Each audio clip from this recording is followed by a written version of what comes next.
Since its debut in 2019, it's quickly become one of the most highly anticipated events for Maryland arts community, the Maryland Arts Summit. With me on the program to talk about this year's event and why you will want and need to be there is Amanda Morell, Program Manager for Maryland Citizens for the Arts. Good to see you. It's good to see you too.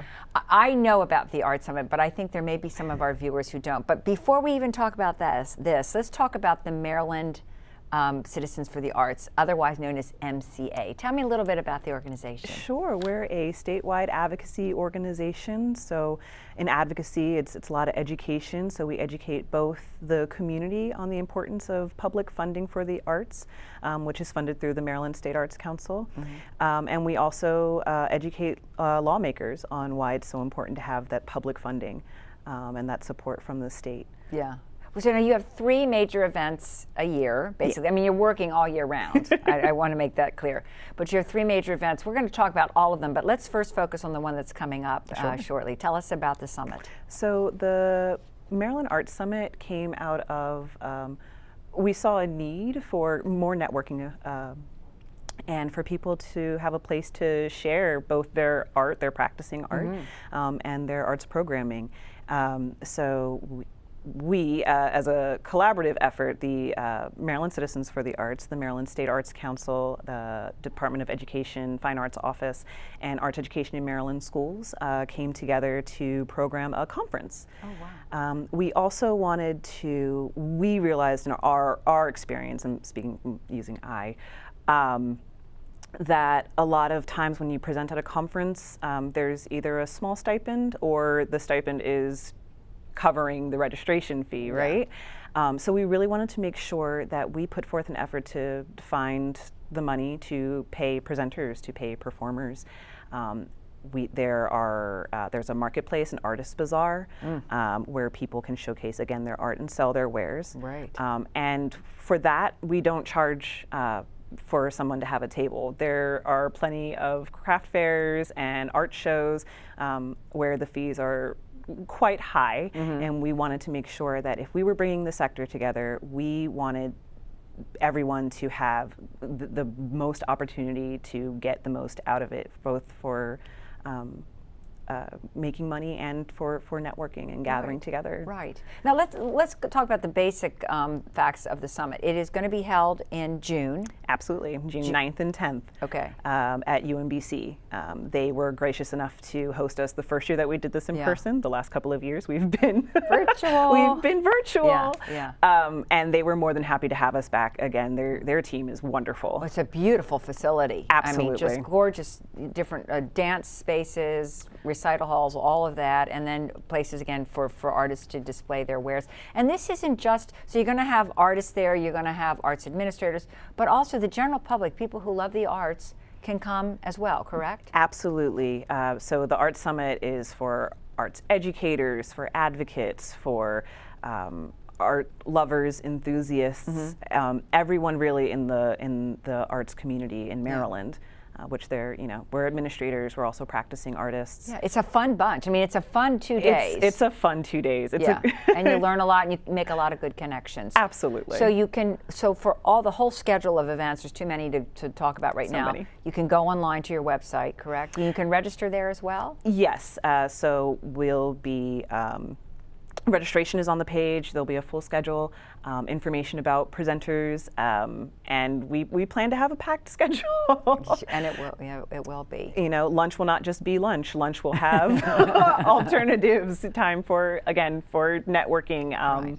And we're planning on having a podcast recording, during. Terrific. So really finding ways to have people creatively share their story. So it's not just. You are creative folks, so I expect nothing less. Okay, so that's great. And if you want to register, if money's an issue, there are some scholarships. There are scholarships available. Okay.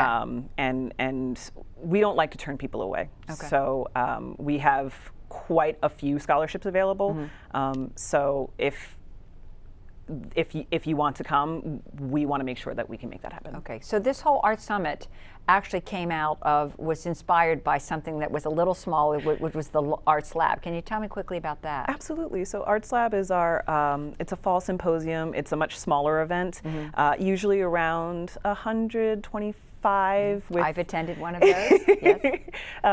between attendees, performers, and presenters. And it really was more of a workshop type day. You know, we'd open the day with a keynote and performance, and then we'd break out into groups. And the last couple of years have been virtual.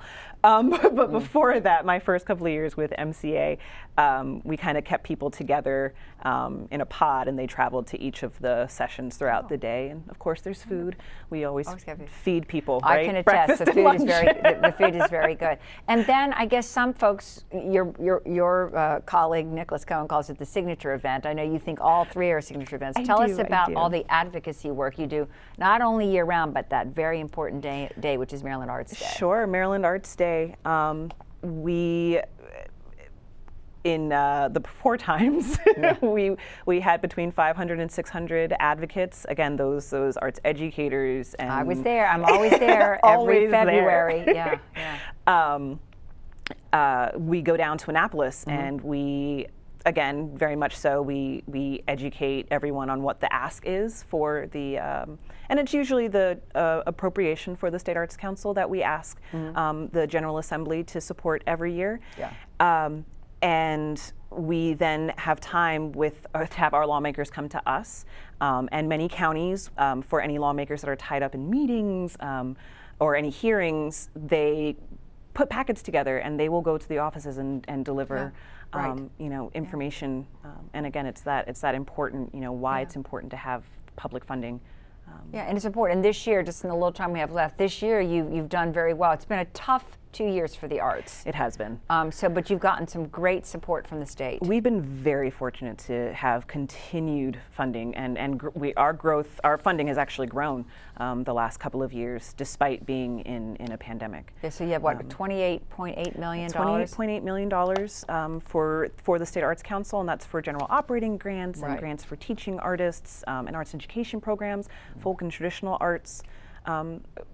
Funding arts and entertainment districts. Right. Yeah, and then then go on and on. And then we'll just add quickly before we sign off, $50 million in relief funding as well. In relief and recovery funds. Okay. And $40 million of that will go to the State Arts Council, and $10 million of that will go to tourism. But they're all dollars that arts organizations and artists can apply for. Well, Amanda, you're doing great work on behalf of all of us here in Harford County, and keeping the arts alive and vibrant, and helping out artists, and just making those important creative connections. So we thank you for being here. Again, the summit is on June 9th and 10th. Absolutely. People can go online. They can find out all kinds of information, be a really active part of the arts community. So thanks so much. Thank you so much for having me. All right.